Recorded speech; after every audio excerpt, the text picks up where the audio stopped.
Betul. Aku ingat Dok Berarti itu. modusnya sama Terus Bang Sunan, Bang Sunan.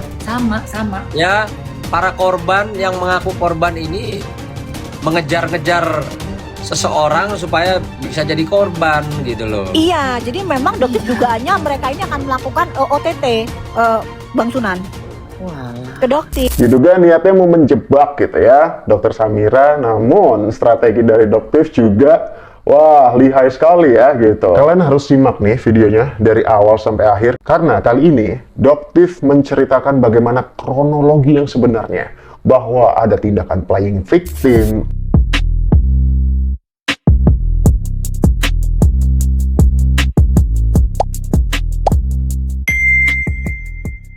Video pertama yang dibuat oleh Begeng Mamski itu isinya playing victim dan bermain drama. Jadi Doktif taunya juga dari orang dalam. Oke. Jadi mereka cerita pembuatan video itu yang pertama itu seolah-olah dibuat kayak lagi capek, kuyu, kusem, matanya hitam gitu-gitu. Dibuat kayak seolah pengen dikasihani.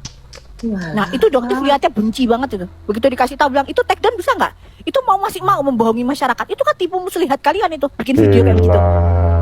Kayak gimmick lagi dibikin Nah, Ya, jadi ini penting banget guys. Ini ada fakta baru dari Doktif atau Dokter Samira yang resmi akhirnya mendapatkan panggilan dari kejaksaan bahwa dia akan menjadi saksi nanti di persidangan Nikita Mirzani. Bikinnya gimmick, makanya Pak Arif pada saat itu iya sih Dok memang. Nah, ya begitu Mamski itu gimmick lagi. Jadi akan ditutupi dengan gimmick yang baru. Dokter marah, Dokter udah muak.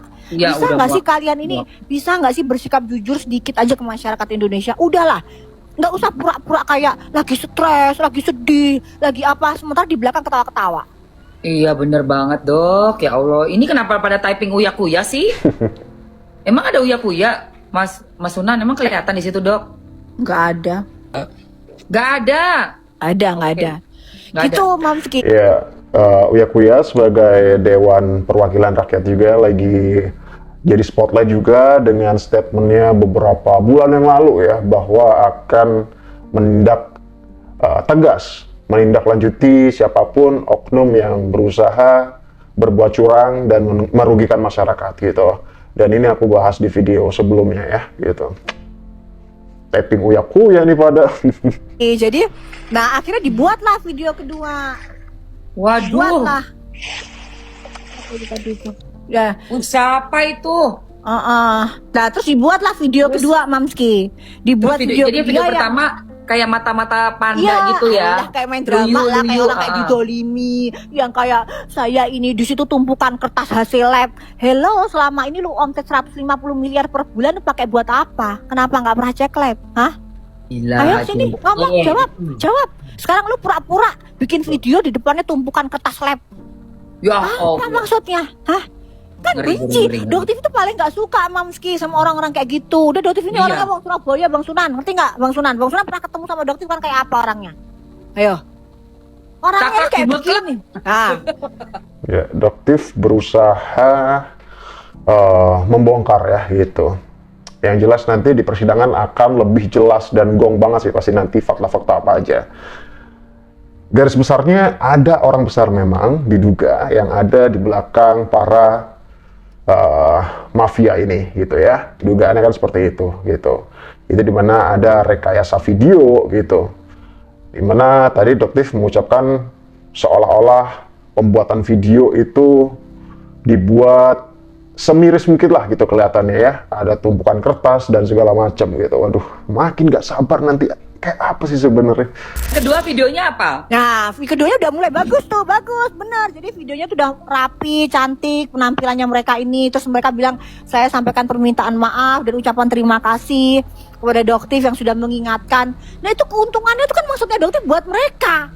Gitu Betul. loh. Supaya masyarakat tuh Just for info, video yang dimaksud adalah video ketika permintaan maaf waktu itu. Sempat viral juga ya, beberapa owner brand itu berusaha meminta maaf, membuat video gitu ya, bahwa meminta maaf atas kegaduhan yang terjadi gitu ya. Kan waktu itu banyak tuh video permintaan seperti itu gitu, dan mengucapkan terima kasih atas Doktif yang berusaha dan membantu gitu kan waktu itu katanya untuk mengungkap dan menjelaskan kepada masyarakat bahwa memang ada kecurangan-kecurangan dari mereka. Ada beberapa owner brand kok waktu itu gitu. Saya lagi sama mereka.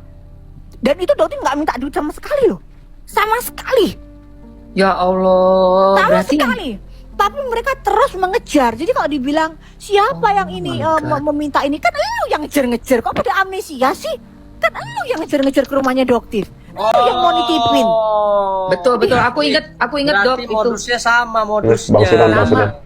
Sama. Ya, para korban yang mengaku korban ini mengejar-ngejar seseorang supaya bisa jadi korban gitu loh. Iya, jadi memang Doktif dugaannya mereka ini akan melakukan OTT, Bang Sunan, Walah. ke Doktif. Jadi Doktif sudah curiga karena terkenal orang ini sangat licik ya, akalnya sangat licik. Orang ini terkenal sangat licik. Namanya kan mafioso ya, kita tahu lah ya.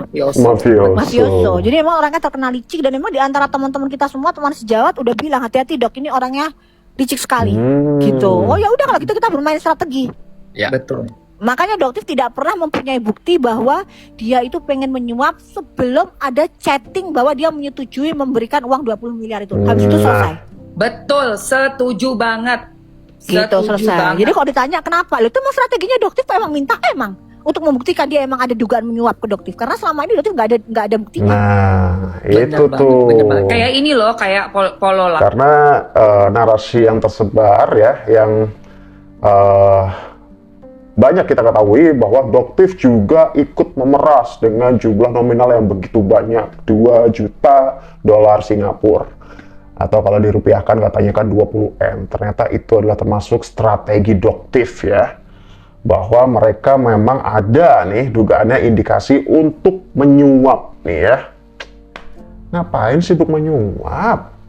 Kalau memang produknya atau yang katanya treatmentnya apapun itu tuh aman-aman aja untuk masyarakat. Polola yang bagian narkocoy itu kan harus jadi kayak edik dulu, terus pura-pura beli buat nangkep bandar gede. Nah, contohnya seperti itu. Exactly kayak gitu. Betul. Pancingan. Exactly kayak gitu. Ya, teman-teman semua ya. Nggak mungkin kita tahu orang ini dananya tuh segede apa tanpa ada persetujuan transaksinya. Betul. Setelah, betul. Jadi Mamski pada saat si Begeng, ya bukan si Begeng, Doktif nggak pernah kontak sama Begengnya karena kan emang Doktif kan orangnya kalau nggak suka sama orang kelihatan ya Mamski ya. Kelihatan, nggak bisa berpura-pura. Doktif itu orangnya bukan tersandiwara. Nah, jadi Doktif pengen ketemu sama si suaminya ini supaya adegan sandiwara ini bisa berhasil. Gitu ya. Jadi sambil kayak pura-pura udah dibeli kopi, karena sebenarnya udah muak sih ngelihat mereka ini, udah muak sebenarnya. Udah kayak beli kopi deh supaya terdistract gitu loh, nggak fokus ke mereka ini. Gitu. Dan pada saat diduga niatnya mau menjebak gitu ya Dokter Samira, namun strategi dari Doktif juga wah lihai sekali ya gitu, berusaha memainkan perannya gitu di situ ya. Padahal untuk ketemu nih itu katanya Doktif juga udah males banget sih sebenarnya gitu, karena ngikutin cara mainnya aja dulu nih, diajak ketemu untuk ngopi gitu ya, kemudian ada obrolan gitu, permintaan Doktif sekian gitu nominalnya gitu, itu adalah strategi. Makanya seperti yang disampaikan oleh Ibu Emma tadi ya, seperti aja kayak nih pihak Polela gitu, misal mau menangkap seseorang, apapun tindakannya kan pasti ada nih trik-trik tertentu atau menjebak-jebak. Bagaimana caranya biar si terduga pelaku atau pelakunya ini tuh terbukti gitu, melakukan tindakan yang dituduhkan gitu. Good. 20 miliar itu diiyakan, itu Doktif tuh pamerin loh chatnya itu ke teman-teman. Nih lihat ini, gimana coba, ada orang yang mau ngasih saya 20 miliar. Berarti sebusuk apa produknya. Itu Doktif tunjukin ke teman-teman loh chatnya. Betul. Dan habis itu juga nggak ada apapun lagi ya dari Doktif. Nggak ada, nggak ada. Kan Doktif tunjukin ke teman-teman, lihat ini kelakuannya. Lihat. Berarti seperti apa produk yang mau dia tutupin untuk uang tutup mulut? Kena. Keren udah banget. Kena kan? Lihat kan? Lihat kan, kalian baca kan chatnya, udah selesai. Kenapa itu nggak dipertontonkan ke publik? Begitu kalian setuju itu, kenapa nggak ditunjukin? Kenapa nggak perlu diomongkan ke publik? Betul. Udah silakan masyarakat ini menilai bagaimana jahatnya ini mafioso ini. Tapi duitnya gede banget ya. Gede banget. Aduh, mate. Ngeri Mas Sunan. Gila sih. Gimana ya kalau dilihat dari kalau data kan tahun lalu itu kan 120 150 M per bulan loh itu si Begeng ini. Tuh ya Allah, penjualannya itu kasihan orang-orang yang wis tuku. Tuh segitu banyak loh keuntungan dari owner brand tersebut ya per bulannya. MM-an gitu ya. Bayangkan berapa produk yang sudah terjual ya. Ya walaupun faktanya tidak semua produknya itu berbahaya.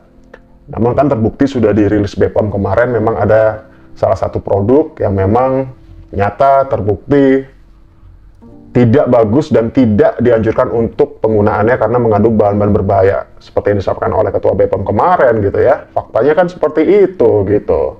Jadi tindakan kecurangan merugikan konsumen atau masyarakat itu memang ada gitu. Kita nggak bisa denial ya gitu. Bahwa yang sebenarnya terjadi ya seperti itu gitu. Jadi kalau seperti ini tuh kayak lebih jelas sih. Ya kita nanti bakal lebih gong lagi nanti ya ketika fakta-faktanya ini tuh diungkap di persidangan gitu.